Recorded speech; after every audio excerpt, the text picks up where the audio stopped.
Hear, hear.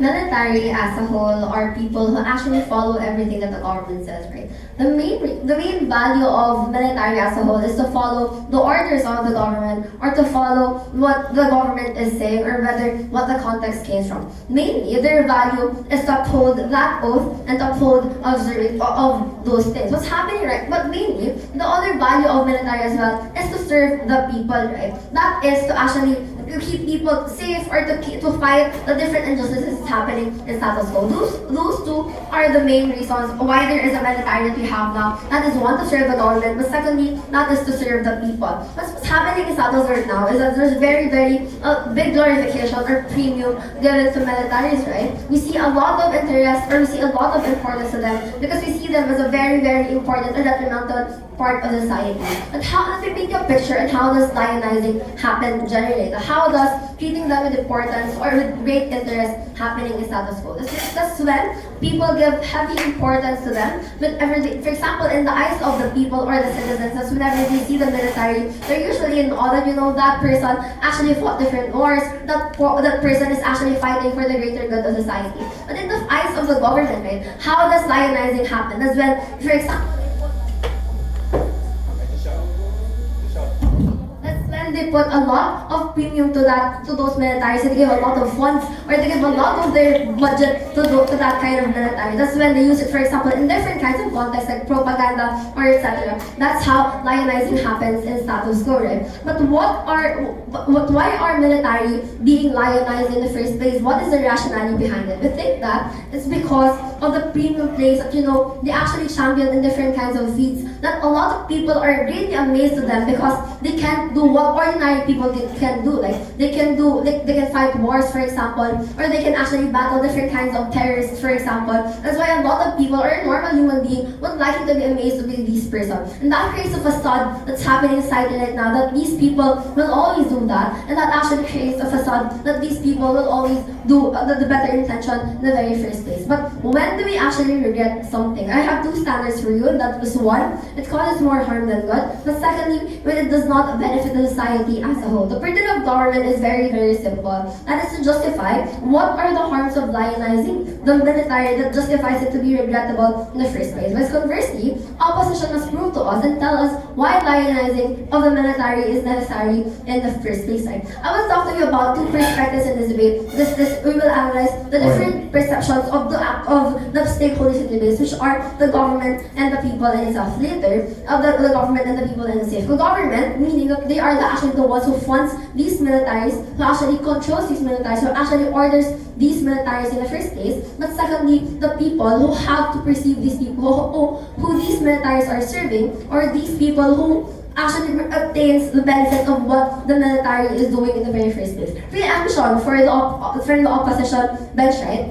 We actually talk to us about, you know, it's legitimate, for example, because these militaries actually did a lot of good things, for example, or they actually champion a lot of feats already. You think that there's some inherent harm with that. Why? So much premium given to a certain body will always lead to abuse of power in the very first place. And that is what I'm going to prove to you in this debate. Label is very, very simple. How do we ultimately serve the role of military? Premise is between two things. One, proving counter checks, but secondly, when we maintain the balance as to how society perceives the military. Sure. Is giving the military a certain extent of control part of lionizing?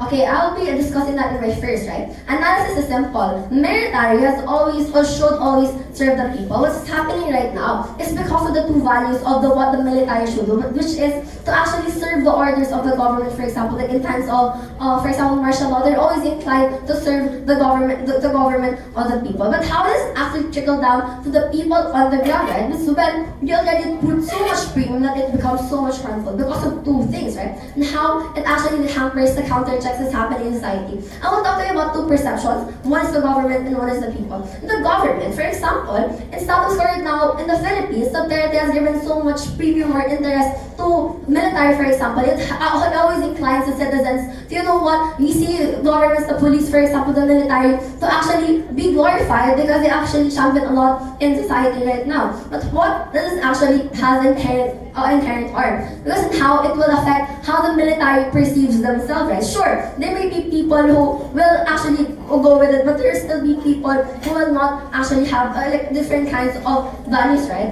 So when they see Duterte as a very, very important example, that's when these military people get to abuse their power because of the attachment that Duterte has bought to them or the premium that Duterte has actually put on them. That's when it relates to people on the ground because it's when people actually think that, you know, these things will always be true or what the military will do will always be beneficial in the very first place. But secondly, there's a tendency that people, in the best case, will be blinded with what the military will be doing in the very first place.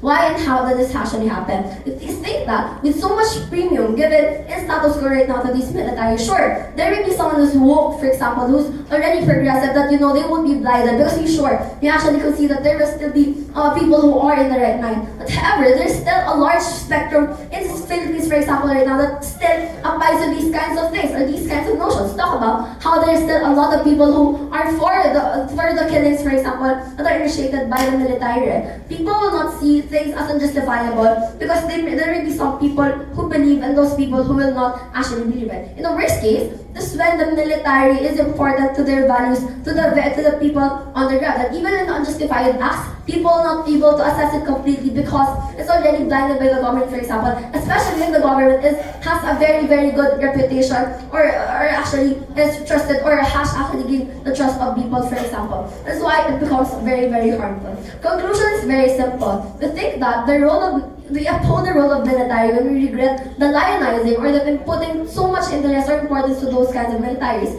Because one, we get to promote counter-checks. In the government, they lessen the tendencies of militaries to abuse their power. But again, the people, they get in a very, very risky, they lessen their blindedness to these kinds of people. And even if they don't get blindedness, we think that we do not perceive those values of the military towards them. So, this is probably my last finals in my high school debate. I'm really proud of Blenheim and I'm really proud that I survived this tournament with a very paus voice. Thanks!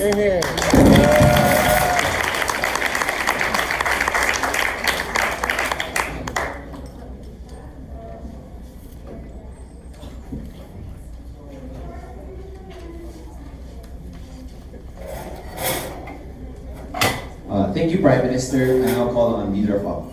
Here you go.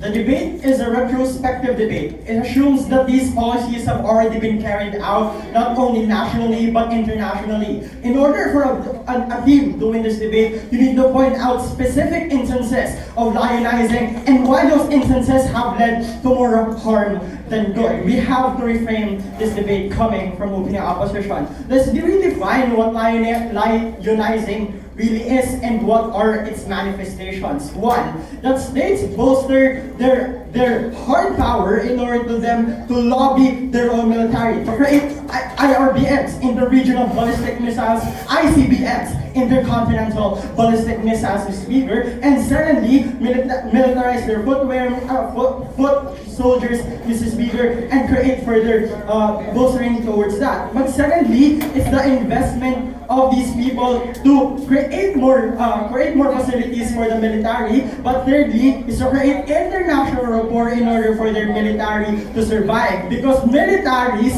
in the world internally don't exist in a vacuum of themselves. They can only exist if they collaborate with other states. That's why we have the different treaties like the US-Philippine Treaty and the Balikatan exercises, for instance. We think status quo has given us three things. But before that, let's rebut a couple of points coming from previous speaker. They told us that the government has a lot of capital and they give a lot of premium towards the military, and the military will have indebtedness to the military, Mr. Speaker, and as a result, they will always continue to follow. That's not true. We have instances like the Pennsylvania Mutiny, where soldiers of the Revolutionary War disagreed with the military tactics of the Federal Congress in order for them to remain their own ground and to remain their own independence. That's to say, the conclusion of this our rebuttal is that the military has pre-existing independence and they will necessarily risk their own interests.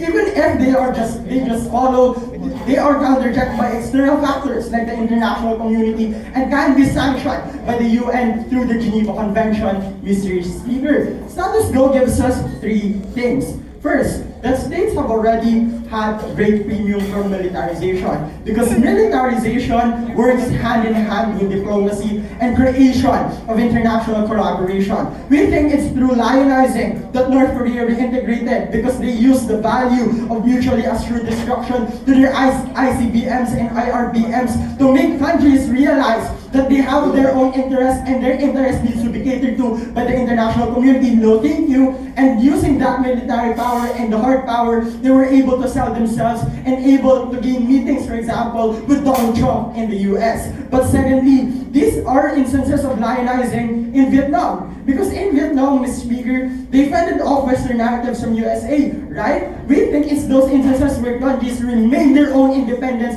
and fended off other external factors in order to remain their interests. This is where they manage their own sovereignty. That's to say we lessen the assault on sovereignty on side of the opposition. But lastly, it's used to spread diplomacy because military presence creates a pressure that exerts internationally. That's to say, when a state has a strong military and that other state has a military, you will bomb each other, Mr. Speaker. That's not the psyche of nations. The psyche of nations is to create a compromise in diplomatic means through that pressure of diplomatic reform. Before that, sure. Okay, are its purposes to serve diplomacy, for instance, or security, things that you cannot do without lionizing?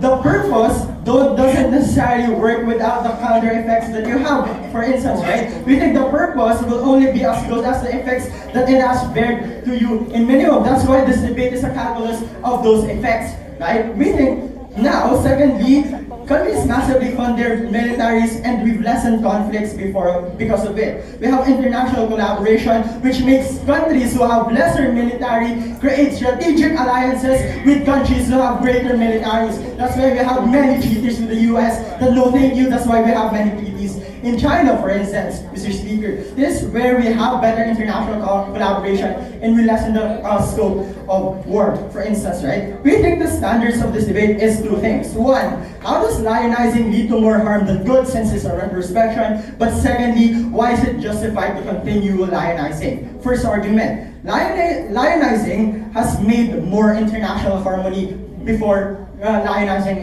even existed. The premise is quite simple. International harmony can be broken down into three key respects. That's to say, one, you have less conflict and the less scope of conflict and the upholding of diplomacy. Secondly, that your effects are more mitigable than it used to. And lastly, it created international diplomacy. What's the analysis? The analysis is quite simple. Through the constant bolstering of militaries, most countries don't want to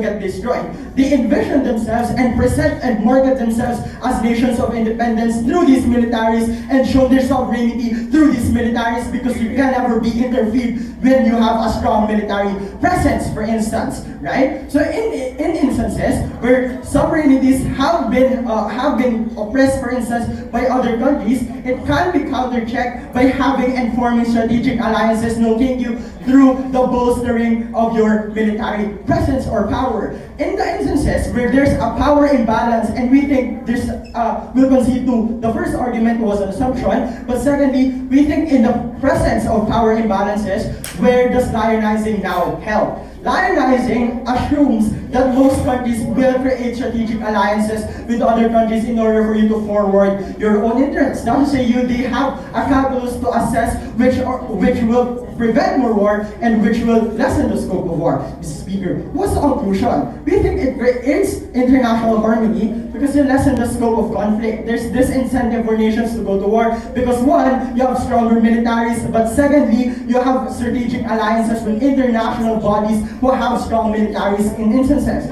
But secondly, you create more mitigable effects rather than the ones that are irreversible. In instances where there are power imbalances, without lionizing, you have countries who oppress other countries where you have colonialism and oppression through colonialism. We think it becomes more mitigable in lionizing primarily because you forge strategic benefits and you forge strategic alliances. But moreover, you create international diplomacy because you create a pre-existing pressure towards these countries to not bomb themselves in order for them to help one another. With all those reasons, this is my first finals ever, and I'm very proud to represent Plan Message.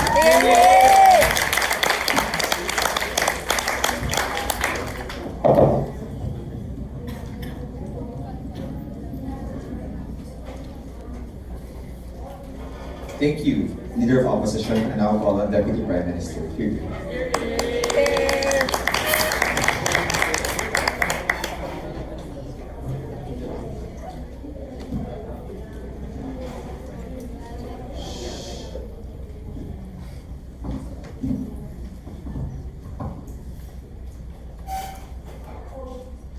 OG capitalized on the fact that we're focusing on the micro level scale of what this debate should have been. That opening opposition discussed as to how international skills work, and I will rebut that and ultimately, clarify this debate and make it an opening government win. Firstly, is on the case of international cooperation and strategic alliances. Number one, this is false because when you look at the strong military of Russia, they do not strategically align with the United States. It ultimately involves as to what ideals there is, for example. So we think that's false. But number two, it's the interest of the state to display power because ultimately we will prevent war. Again, not true. Because you have to take a look at how India and Pakistan is displaying their nuclear bomb, for example, and ultimately attempting to say that we're going to bomb Kashmir, we're going to put our military in Kashmir in order to solve the territorial conflict. So again, diplomatic reform in terms of military, for example, won't happen. But number two, even if you have a display of power, it makes countries more competitive in a sense to make their military more, improve their military in a sense. So in the instance of the worst case, that alliances be destroyed, for example, or there is a war, for example, ultimately it's going to be more harmful for the people on the ground because there's already a lot of military weapons, for example, because there's already a lot of power in the military that a lot of the international states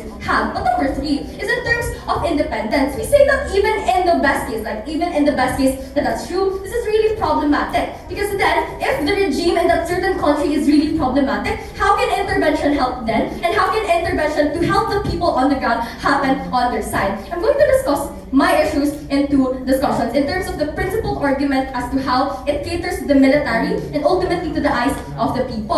PU was clear when she discussed as to how lionizing look like. We see parades to see that it is a display of power, like the parades in Russia, for example, or the parades in North Korea. Since this has been the idea, ultimately it trickled down to the people, lionizing to the people as to how, in the eyes of the people, these military men are the people who are protecting national security, as to how these people are the only ones who can protect their ideals. Number one is on the context that the military, why the military was even made in the first place, was to serve the people, right? Like, once there is an unconstitutional order, ultimately, they have to respond or they have to retaliate. They have to respond to counter that unconstitutional body. Often, unconstitutional bodies are the government, for example, Maduro or Duterte and the likes. Therefore, if we continue to lionize we continue to let the government, for example, lionize these kinds of militaries, ultimately, this military people will do the opposite of what was where they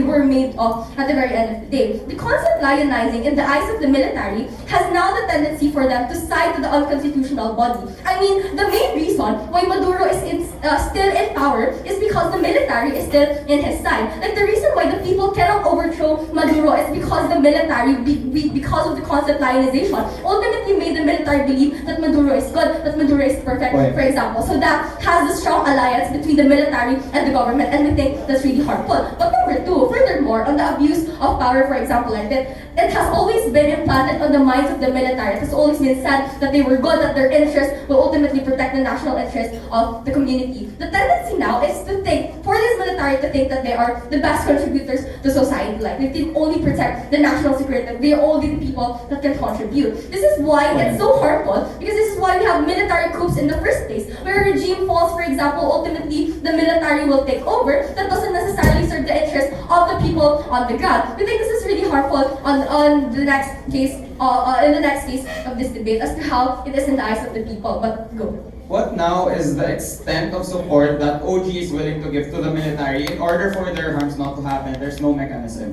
Okay, this is an implication debate. Therefore, we're just going to regret, or are we going to support lionization, ladies and gentlemen? Is it through, do we lionize or do we not lionize at the very end of the day? But even if that's true, like your argument of that kind is true, we say that we stop lionizing of the military, we give them the same, priorities as other contributors in society. Let's take a look at the eyes of the people as to how they consume this kind of information. We say that when there is constant lionization, there is constant feeding to the narrative of the people that this is what the military is. We say that the bad things of the military or the bad side of the military will never be shown or exposed to the public. You have to take a look at how even in the Philippines there has been unjustified lootings in Marawi. There has been unjustified killings with the terrorists in Marawi. We say that people will now be too blinded to see the problem. We say that they will be too blinded by the idea that these military people are good because that's always been the idea that has been fed to them. So in that instance,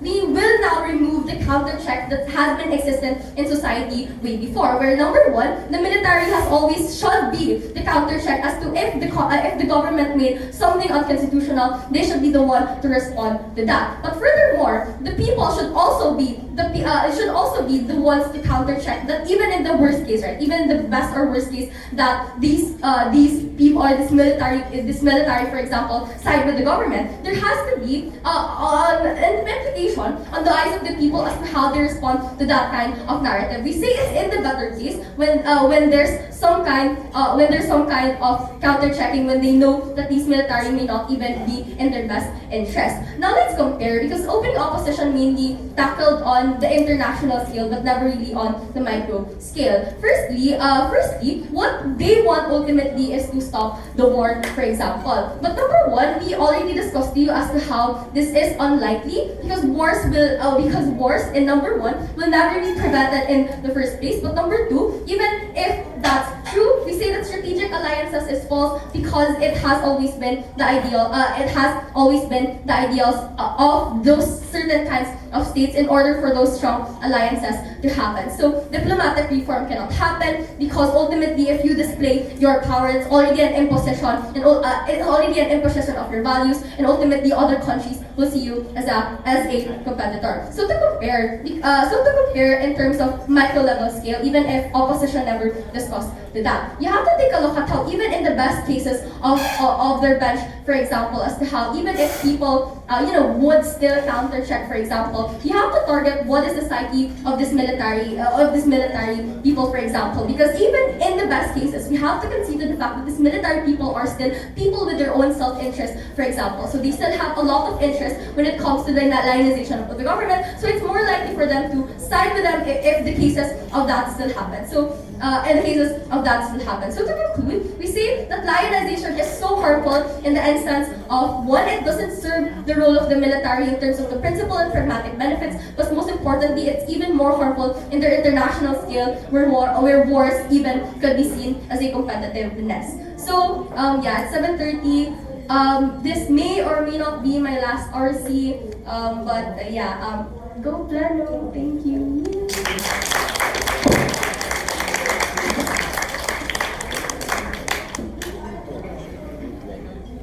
Thank you, Deputy Prime Minister, and I'll follow on Deputy Leader of the Opposition. Here.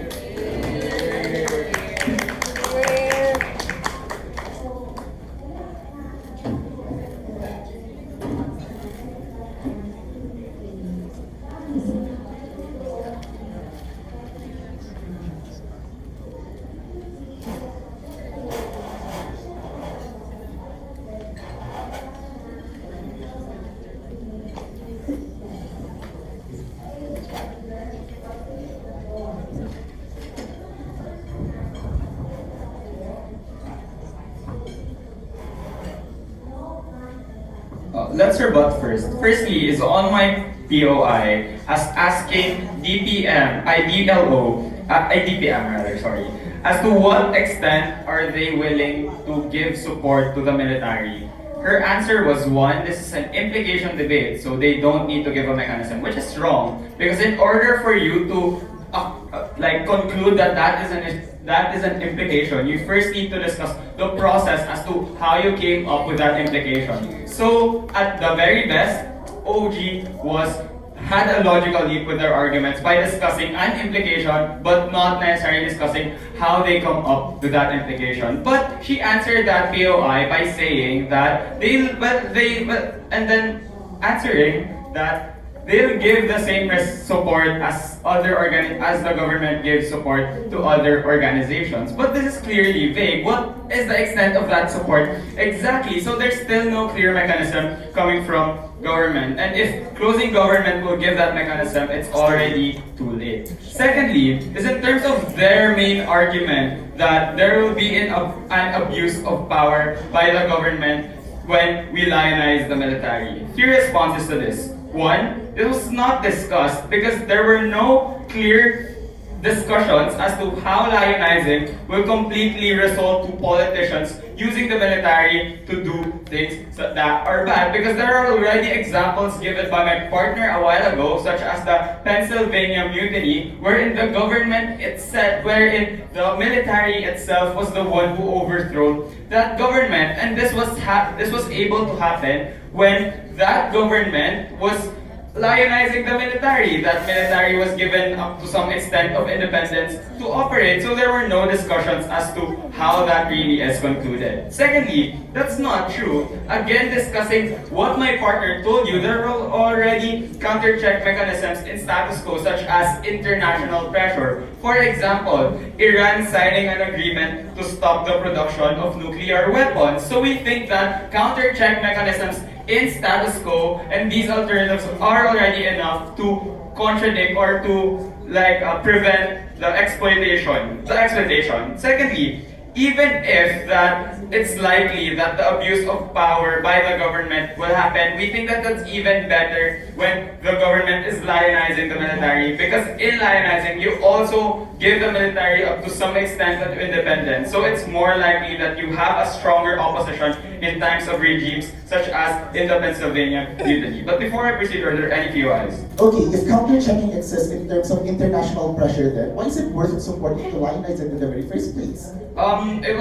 That's the whole chunk of speeches, of the content of the speeches of my partner, and I'll support that in this argument. Label, the lionizing of the military achieves security. Premise is that security is achieved when states are prepared to defend in times of conflict.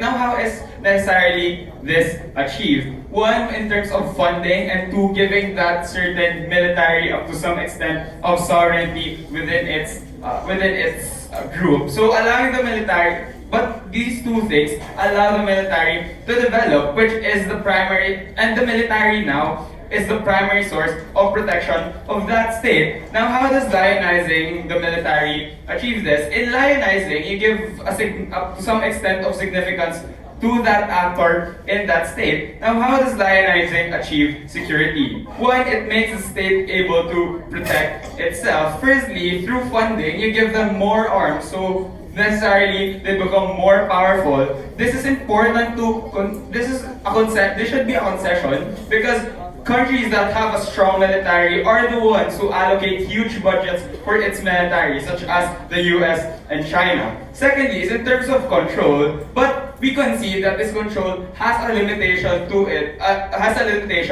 it. The military is allowed to operate as long as its acts are still constitutional to begin with. So you still give them up to some extent of independence. So you give them the capability to develop, because they are the only ones who know enough how to be competent globally or even nationally. Now, how is this only exclusive to opening opposition? You make the military stronger, and it only happens when there is more support. So more support means you're stronger, and when you're stronger, you are more able to do your job as the military. Now, how important is security in this debate? So since my partner already discussed the international implications of lionizing by a country to its military, I'll be discussing its national implications. Now, how important is security in the state? It is the only and first step towards development. Because, for example, before creating policies to boost the economy, a country needs to be assured that they are free from colonizing or terrorism or the same conflicts. And then how does lionizing achieve this? It assures the country that there is a strong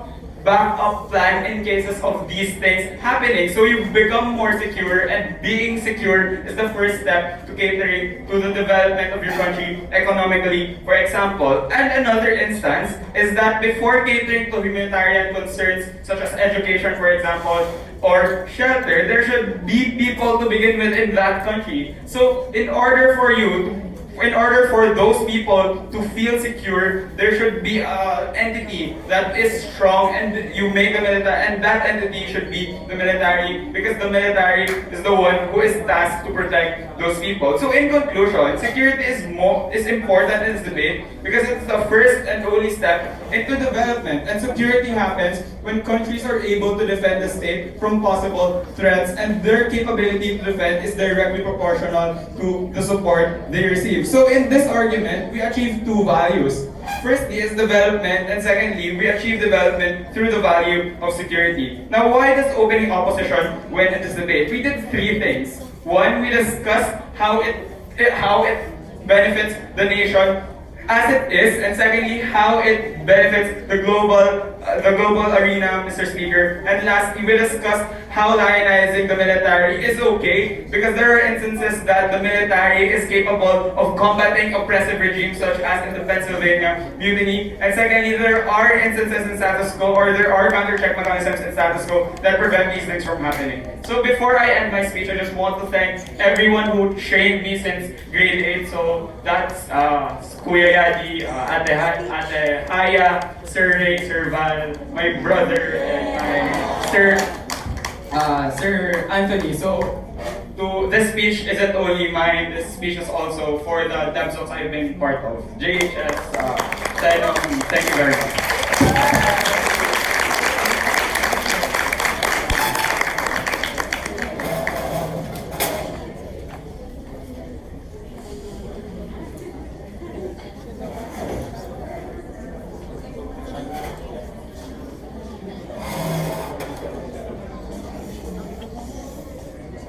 Thank you, Dialog.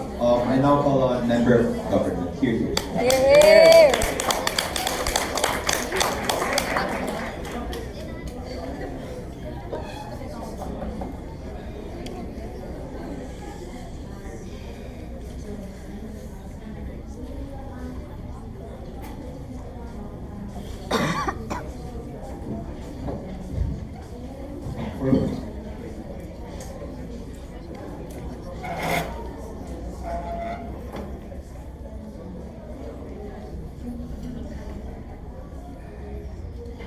Both deputies in this debate are correct. That each side and openings are lacking. That's why closing the government will enter this debate. We think, coming from closing government, when we talk about, while our openings talk about, you know what, this lionization is actually channel of abuse of power, or how people perceive military is already damaged, or about when they talk about indebtedness or whatsoever. We're going to extend this debate furthermore by discussing how does this transcend into a global crisis for independence, freedom, and human rights? Because we think that's the most important thing in this debate. How military was able to take a hold of all this different kind of values, and how lionization of military has transcended already to such great scale of problems, such that it already becomes regrettable in the very first place. Before all those things, responses, right? Responses that doesn't quite fit in.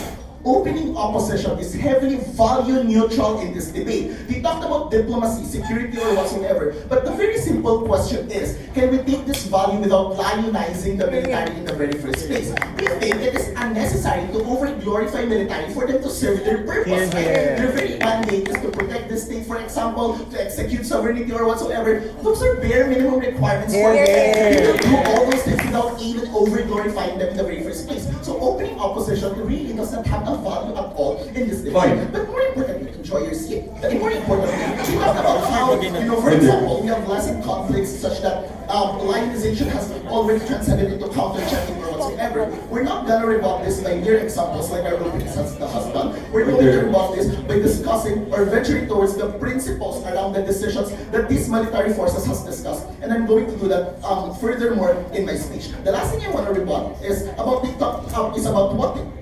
when we talk about lionizing military makes it develop in the very first place. Simple question. Up to what extent should they develop in the very first place? We think that further development of military forces already makes it gravely harmful for humanity to already control or to already manage in the very first place. So in my speech, I'm going to discuss up to what level of glory do really military deserve in the very first place, right? Now, let's first discuss how this let me first clarify a few things in this debate. How does lionizing look like in the very first place, right? Firstly, we think that it comes with attaching heroic value towards the military forces, right? It's about bolstering their efforts, for example, or whatsoever. Secondly, lionizing is also manifested towards imposing hierarchy in society. You think it's something that's already out of nowhere, that military are considered different from civilians? We think such a manifestation imposes a hierarchy on society already. We think that that this is already a manifestation of over-glorification, that they're not classified as any commoner, they're seen as noblemen, as military that serves such different purpose or whatsoever. Thirdly, this lionizing also manifests in state overcompensation, powering funds investment, for example. But imagine all these things, imagine how teachers buy chalks and military have surplus of bullets, right? We think such overcompensation is already out of bounds in the debate. And we're going to prove that further in my speech. Now, let's talk about, for example, let's clarify first what level of glory do military deserve coming from closing government. Firstly, we think that the level of glory they deserve is equal to the level of glory that all other people or all other facets of society deserve. We're talking about the glory for teachers, glory for doctors, glory for nurses, engineers, or whatsoever. We think they actually serve all the same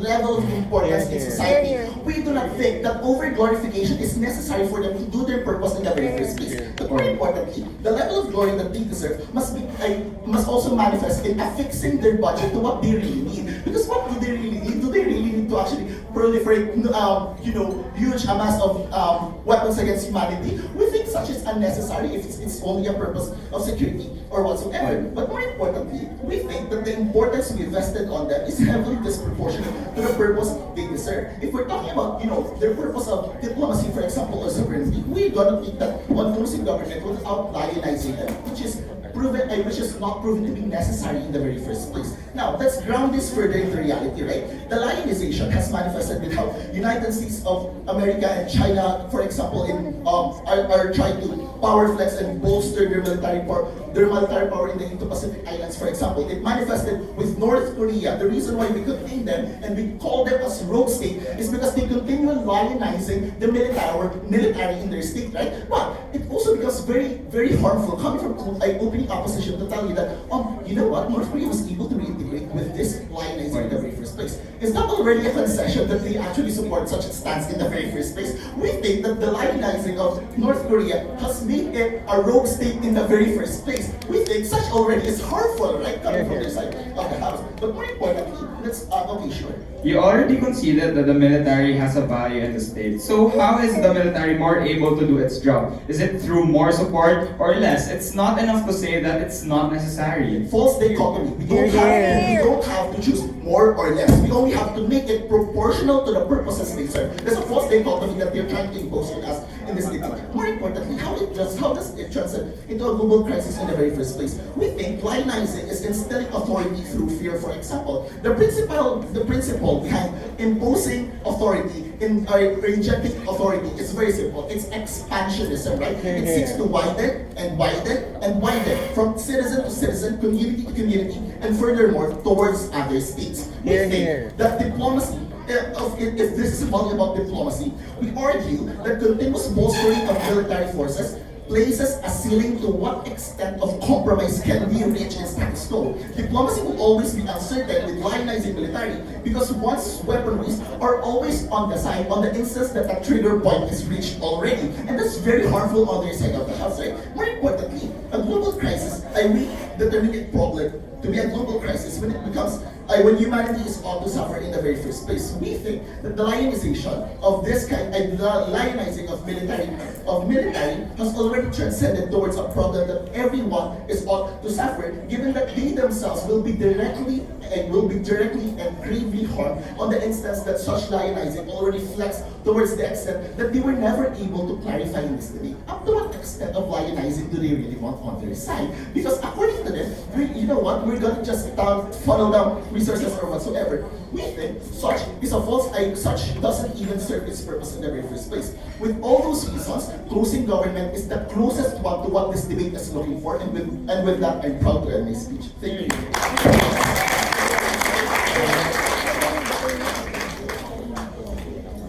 Thank you, member of government, and I'll call a member of opposition.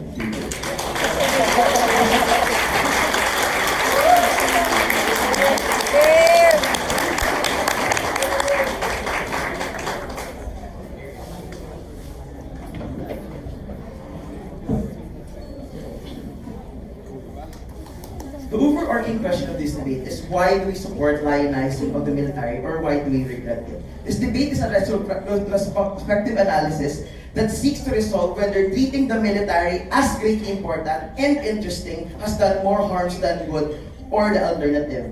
Sean cannot contextualize lionizing as overglorification because they are totally different at the end of the day. When you see that something is overglorified, it means that it is treated so much more than it deserves. And in my speech, I'm going to prove to you why lionizing is a treatment that can be legitimized or delegitimized at the end of the day. But let's describe what the military is. Opening government tried to contextualize military as being subservient to the government, to the current administration. This is obviously not true. The military is subservient to the state as a whole. That's the reason why the military can make a coup d'etat. The military can overthrow the government and the administration who they think is not serving and protecting the people. But what is the military? We think the military is the main entity which is armed, tasked to serve and protect the public. So if it stops protecting the public, if it stops serving the public, they lose their legitimacy. That's when we can remove them from office, no thank you. That's when we can hold them accountable. That's when we can punish them. The debate is not about whether or not we will lionize military personnel who have already offended the state.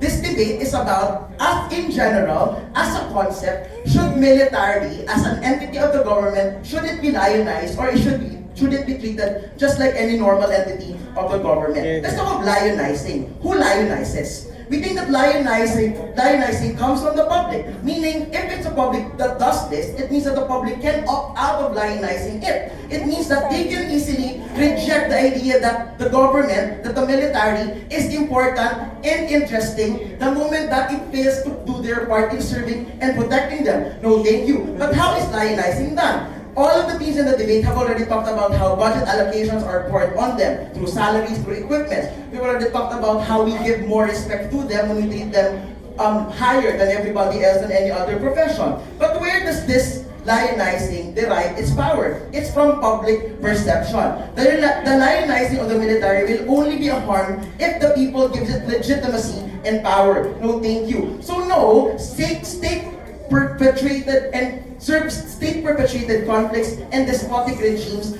will lose public supports. They can no longer accept the same benefits of lionizing as when they were still performing their role. The question that we posed to opening government is that, if you don't want to lionize the military, how do you want to treat them then? There was no answer. It was only Sean who was trying to talk about and attempting to clarify what do they want instead. My first extension is about the sense of security. When opening government talk about the sense of security, why it's important to arm the military, no thank you, we're gonna talk about public perception on the sense of security. It's not security per se, but it's the sense and the perception that you are secure, you are safe. The sense and perception that you are free to make life choices that you want because you have a state that protects you effectively. But the question is, why is this important? The quality of life of the citizens is contingent on how much safe and secure they feel. The areas of society like the economy, the environment, the culture is heavily affected by the perception of the security, by the perception of safety. But the third question is, how do people feel safe and secured when the military is lionized? No, thank you. If the military is greatly important, is greatly interesting, that creates the impression that their military is well-funded, well-respected, reputable, credible. Thus, fully capable of protecting them from threats. We see that threats compromises the quality of life, because how would you be able to enjoy waking up every morning if staying alive means suffering for another day? How would you go to malls and public places to mobilize the economy if you know that your military isn't good enough to protect you and that anytime you can die from bombing? No, thank you. It is only when the citizens feel safe, not necessarily that it is true that the military is equipped and well-funded, will they be able to move up from mere physiologic needs to more complex ones like love and belongingness, self-esteem, and self-actualization. The question is, what happens when we don't lionize? We lose the benefit of heightened public trust and sense of security because we now treat them normally. We cannot impose so much accountability to them as when we lionize them. So even if the military really isn't good enough, and that's our worst case, as it is perceived to be, the public can still enjoy their day-to-day life because they think that their military is good enough and can protect them effectively. Openings. On the inside that it is true, you have to take a look at North Korea where people cannot oppose the regime because of the military. Yeah, the reason why we can hold North Korea accountable is because we are attaching more accountability to them when we equip them, when we fund support them more.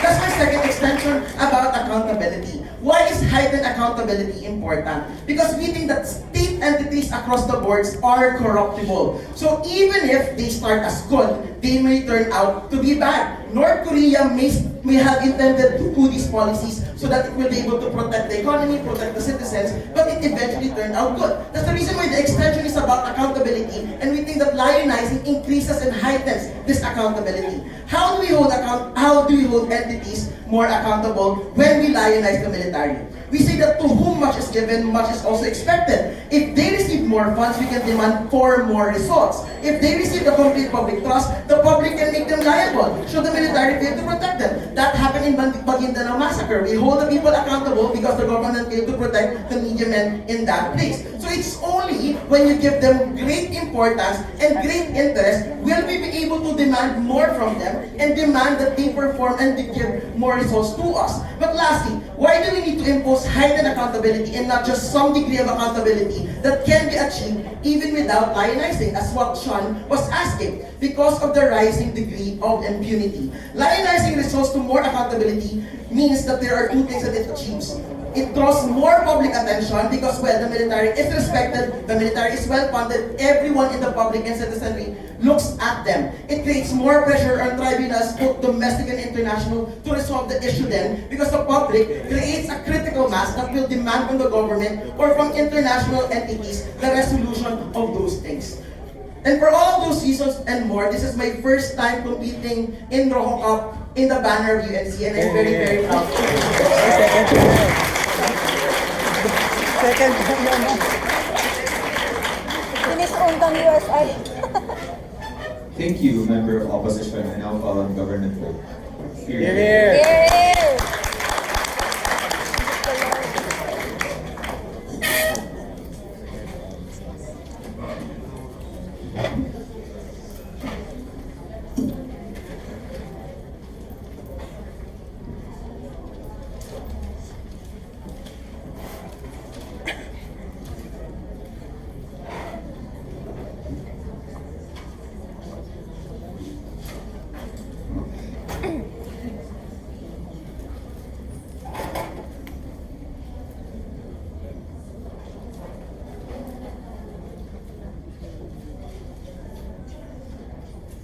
We have leaders like Duterte, Xi Jinping, and Kim Jong-un who continuously pamper, flex, and advertise how strong their military force is. But do people despite or in spite of that. We think that the security of that the people feel with regards to military performance is not contingent to how much effort you put or invest on lionizing and glorifying your military. It's of the benevolence of your commander-in-chief. Give to your military officers, give to your military force, and on the proportionate glory that you levy or bestow on them. We think that it's strong to compel and impose on people to feel safe just because our leaders tell us that we are safe under a certain military protection. We think that to do so is absurd, to do so is ignorant of certain realities that certain leaders do on the ground, right? We think that ultimately we should not rely on certain efforts to advertise the military. Rather, we should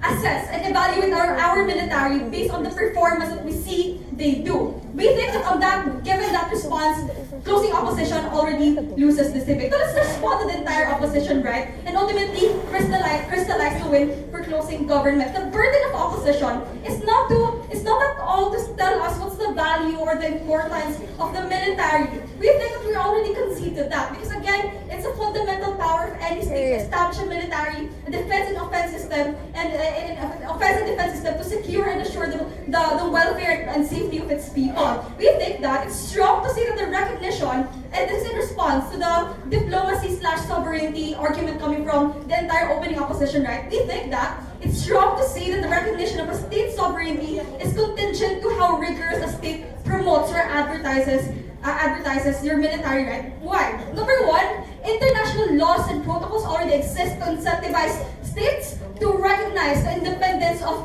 other states, right? But number two, even if that doesn't work all the time, states are rational actors to recognize that other states possess military power out of the virtue that any state has the fundamental right and the fundamental power to have a military force. It's strong that you first have to witness a leader say that, oh, our military force is so strong that you cannot threaten us, you cannot go against us. That's irrational coming from opening government. We think that lionizing manifests in how military clauses always exist in agreements, for example, in how military clauses always exist in treaties, and how potentialities of military aggression or attacks always serves as a condition for when diplomacy ought to fail and for when peace ought to deteriorate. We think that the purpose that opposition wants lionizing to serve is impossible to achieve because lionizing is contingent to states' actual military power, actual military domain, and actual military force. We think that benefit is exclusive only if we have the actual military force to actually promote to the entire international community. Ultimately, other weaker states are actually losing it in this entire game of flexing and counter-flexing of each other's military force. Now let's take this debate to a domestic level, right? Because Sean even extended how military now fares in comparison with other crucial facets of society. For example, the public service in the shape of our public teachers, for example, the shape of our public office clerks, for example, in the shape of our public officials. We think that there should be, we said under Sean's extension, right? There should not be any hierarchy among our public servants, especially because of the very value that is important and is exclusive to each and one of them. We think that if you glorify, simply sit down. If you lionize the military, you also ought to lionize certain values that ought to be being glorified, right? Such as obedience with no question, for example, such as unreserved subservience to your leaders, for example. These are things that opposition has to be ready to defend if they continuously lionize and glorify their very, very benevolent military, right? We think that's strong for you to tell people that the military is so good and tell them that as well that it's okay to obey the state, to obey the leader without question, and to obey the leader with no reservation. Because ultimately, this comes as an implication if you try to lionize the military, right? Before I proceed, yes. Your late mechanism is performance-based funding. Don't you think that it's unfair for the military because they rely on funding to improve, such as funding for training and funding for having arms? We think that number one, it's not a late mechanism. Maybe until DPF it was late, this never came from PM, but but in closing government, it's legitimate for us to provide you how well this debate can perform under a new mechanism, right? But on the second level, we were very clear as to how we justify to you why there should be a proportionate compensation and funding to your military, right? Because ultimately, we think that the state again has the rational faculty to assess how much budget they can funnel into a certain military. But secondly, panel, we do not get how lionizing can be linked to having a reasonable and a sound budget given to your military, right? Because ultimately we think that even if you don't lionize, even if you don't give this particular glorified branding over onto your military, it doesn't necessarily mean that you will drain them of the budget that they need. Simply, what we told you is that it's not necessary. This is the lacking burden, the unanswered burden coming from the entire opposition side. They were never really able to say why lionizing is necessary to sustain the value that the military already has, to sustain the performance that the military is ought to serve its people, right? And ultimately, comparing all the teams, we were the ones who were only able to tell you that yes, we agree with the value, we agree with the importance, we applaud our military force for being able to serve certain purposes they ought to serve, right? But ultimately, we were the only teams to say why it's not necessary, but secondly, why it's unjustified and completely it's completely unjustified.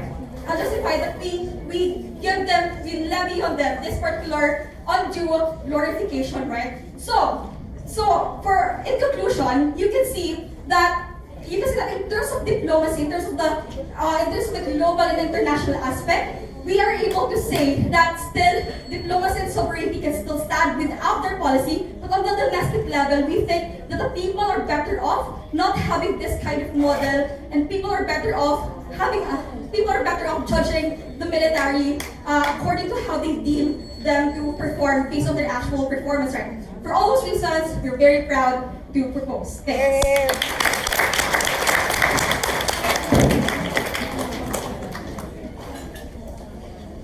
Thank you, Governor Webb, to end the debate opposition bill.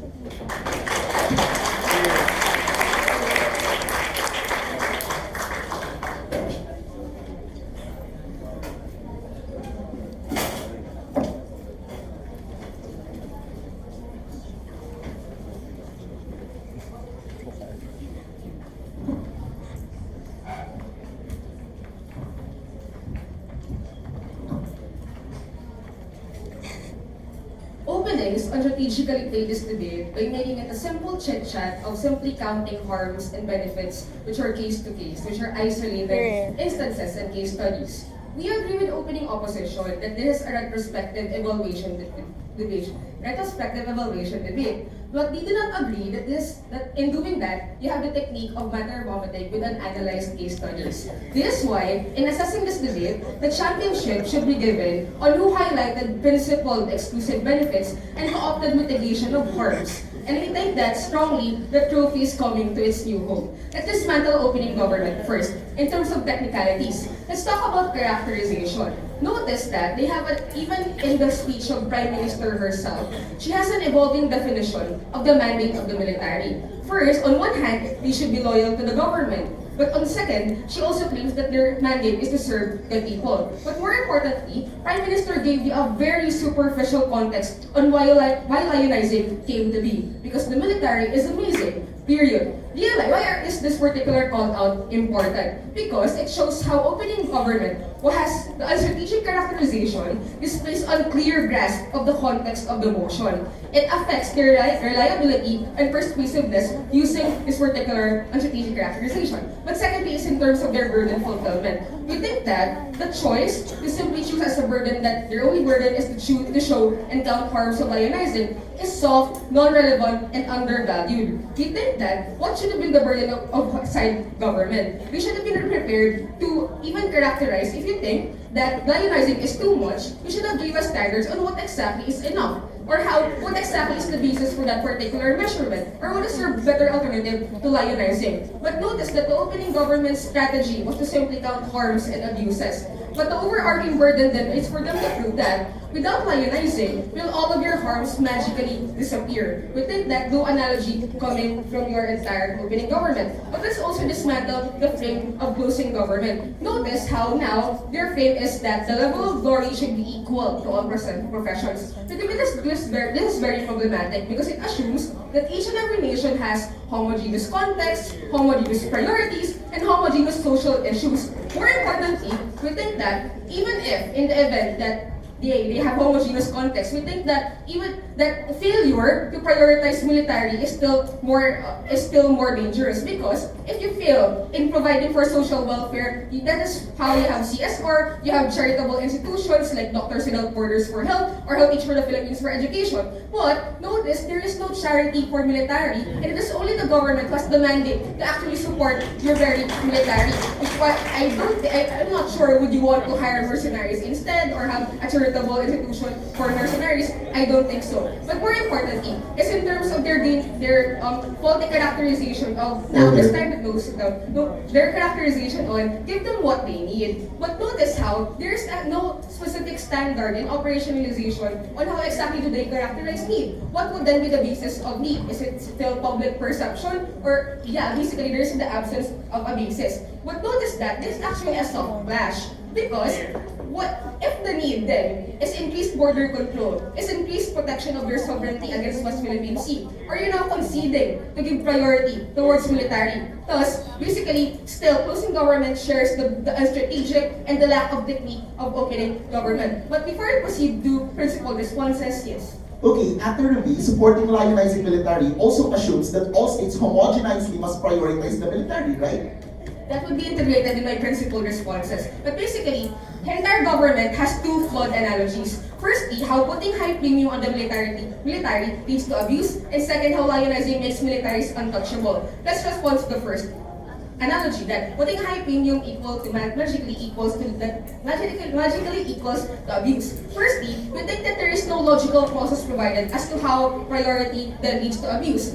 Realize then that they simply let their examples argue for them. There is an unanalyzed meta on that. But more than that, we have an exclusive response coming from closing opposition. How lionizing is actually a deterrent for abuse. Notice that opening opposition never really had an argument on the mitigation of the abuses government was doing. Realize then that when is a military more likely to commit a crime? It is when they are underpaid, thus they resort to looting. It is when they do not have enough leave days, thus they rape or cheat on their partners. Or how they are undermotivated and undervalued, thus they exercise supremacy over civilians. Realize that lionizing provides all of those physiological and psychological needs as a deterrent of them exercising beyond the authority that is given to them. More than that, on the second flawed analogy that militaries becomes untouchable, we think that is a big fat lie. While opening opposition's response was soft, with disagreement and then unanalyzed international pressure, we would give you sharper responses and case studies. Notice how, in the Rohingya genocide, in which the military was the primary culprit, later on decades after, you had multiple military investigations that led to the multiple punishment through decades of jail time and hard labor of even the chief that propagated that particular genocide. Or how exactly we have the Geneva Convention, which gave rise to war crimes or deterrent towards crime against humanity propagated by the military. Or how inherently, as a self-correcting measure, the military there's the existence of a military court or military tribunal, and etc. These short responses are enough to delegitimize their life and grounds that basically once you lionize, automatically the military becomes largely untouchable. But more than that, on the analogy that basically you have let's analyze that even further. This is why Kian's analogy of how do we deter abuses is very important as to how with heightened with heightened support comes heightened accountability. That is no exclusive benefit that losing opposition gave in this particular debate. That now, they have no excuses, that they could not escape accountability by simply being that I looted because I was underpaid, or I committed this particular rape because the government wasn't supporting me, or I had a superiority complex because basically society isn't giving me much value. Meaning then, military has the we are able to heighten the accountability, heighten the standard for excellence of your particular military. But more importantly, the exclusive benefit on whether or not your military is a success or failure, the perception of the public allows them to have a sense of security regardless of any context. For all those reasons, thank you. Yeah. Thank you all for the comments.